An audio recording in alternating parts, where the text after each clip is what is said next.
Was the guy blind that did that?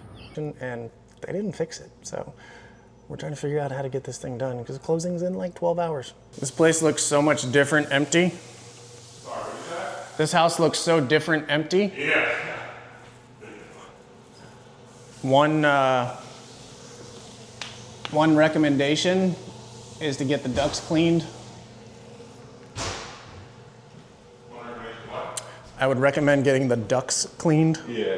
We got Air Duct Whiz is the company I use all the time. Okay. It's like $400 or $500. They come through, they bring all their machines, sweep everything out. They're always going to try to upsell you on blah, blah, blah. I never do. Yeah. But yeah, that I would highly recommend that. Cleaning stuff. Well, and get all of the cleaning done first. Yeah. Wow, this place looks 10 times bigger. Yeah.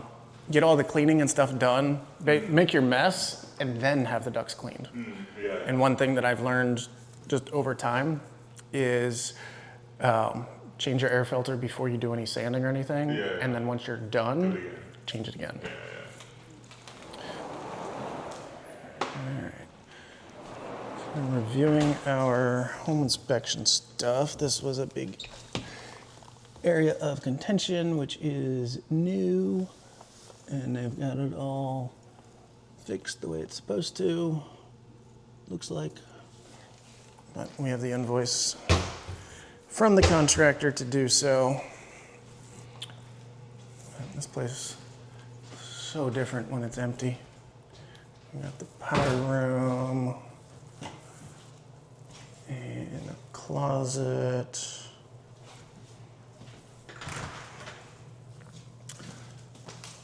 In a garage. I don't think we looked in here before, but huge garage.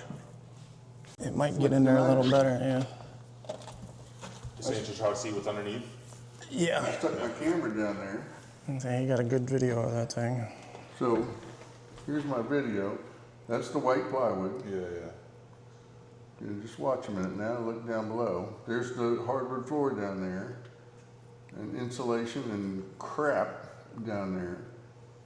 I mean, if I had this thing open, wouldn't I at least clean it out? That would be logical. Board was out there, you had plenty of room. No, they didn't clean anything out of here. Yeah, I saw that. They just half-assed this. Is this, is the reason. Remember this house? Yeah. We won. We negotiated a great deal. A couple things on the home inspection, and they didn't fix it. So we're trying to figure out how to get this thing done because closing's in like 12 hours. They did a horrible repair on that. It looks awful. Was the guy blind that did that? Seriously, that's awful.